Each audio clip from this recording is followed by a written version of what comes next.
Bonjour, bienvenue dans Bref de quartier de podcast. Je suis Angéline. Aujourd'hui, je me trouve à la maison de quartier de la Bellingeraie, à l'occasion de son forum, des activités et de l'inauguration de la place juste devant la maison de quartier. À cette occasion, je suis allée à la rencontre de Madame Nathalie Appéré, maire de Rennes, qui est venue inaugurer la place.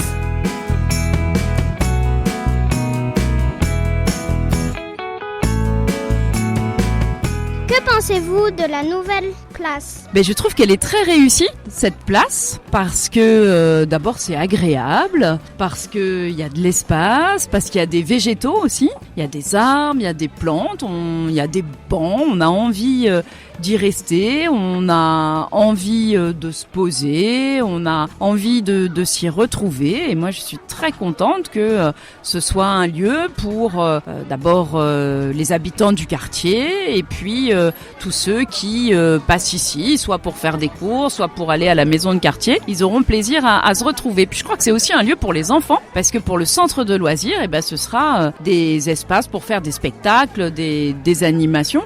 Donc c'est très réussi. Quels sont les projets pour cette place ? Alors les projets, c'est d'abord ce que les habitants et les associations vont décider d'en faire. D'abord il va y avoir des projets cet été, parce que l'été il y a beaucoup d'animations dans les quartiers. Il y a quelque chose qui s'appelle Un été à Rennes, et ça la ville aide à programmer des animations, du cinéma, des spectacles ou des animations sportives, parce que c'est les Jeux Olympiques cette année, et comme ça ça permet de se sentir un peu en vacances pendant l'été. Mais ça c'est juste pour l'été dans un premier temps.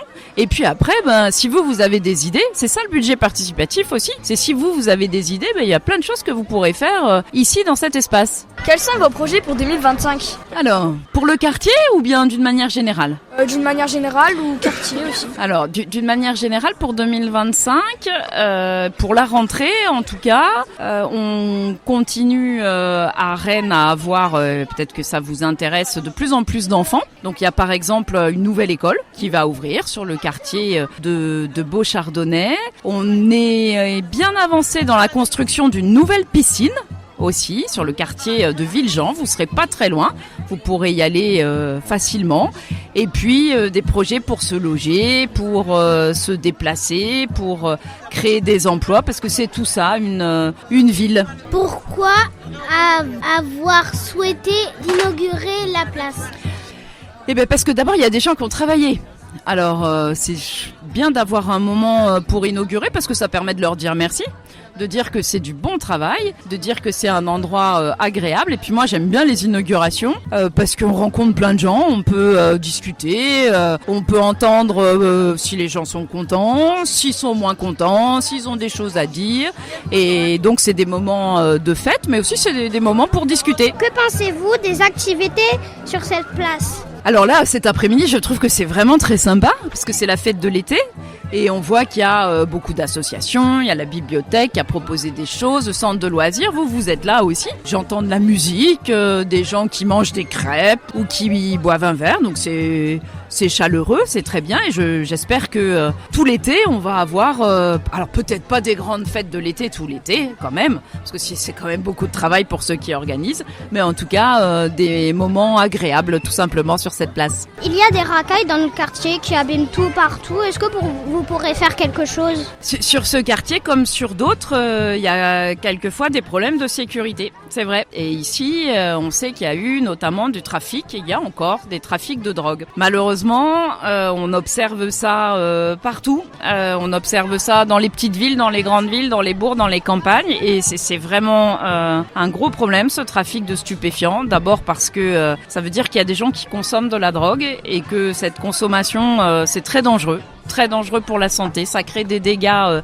irréversibles, et notamment chez les jeunes, où on peut avoir des gros troubles de santé, des gros troubles du cerveau avec cette consommation. Donc c'est d'abord un problème de santé, et puis après ça crée des tensions aussi, parce qu'on peut avoir des groupes qui sont assis dans un endroit, qui bougent pas, qui interpellent. Du coup on se sent pas à l'aise pour traverser une place, on se sent pas à l'aise pour venir dans un équipement. Alors il y a plein de choses à faire. Il y a le rôle de la police, bien sûr. Alors c'est d'abord la police nationale, c'est un peu compliqué cette organisation, mais il y a aussi la police municipale qui est là, qui est présente, qui permet aux gens d'être là. Il y a quelquefois, c'est pas avec les caméras, la vidéosurveillance. Puis le trafic, c'est puni, les délits, c'est puni, et les juges mettent en prison régulièrement des trafiquants. Il y a des sanctions fortes. Et puis tout ça, ça suffit pas non plus. Personne n'a de baguette magique. Et ce qui est important, c'est que tout le monde se retrousse les manches et prenne sa part. Moi, comme maire, c'est un sujet qui me préoccupe beaucoup et on essaie de travailler, mais je pense qu'on a tous une place et un rôle aussi, et notamment là, qui est des animations, qu'on puisse dire ensemble, attention, cet espace-là,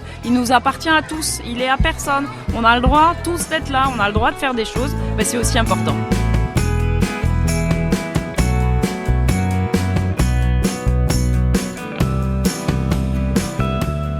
Merci pour votre écoute. À bientôt pour un nouvel épisode de Bref de quartier, le podcast.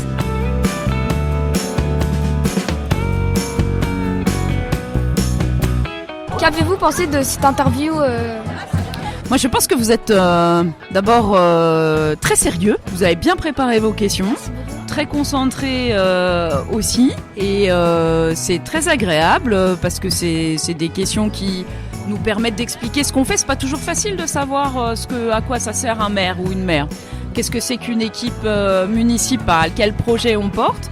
Et que vous nous posiez des questions, ça nous aide à expliquer à quoi on sert et ce qui est important pour nous. Et je trouve que vous avez fait vraiment un bon travail. Je vous ai vu prendre des images aussi tout à l'heure, prendre quelques photos. Donc j'espère que tout cela permettra dans Bref de quartier d'avoir vraiment un reportage intéressant.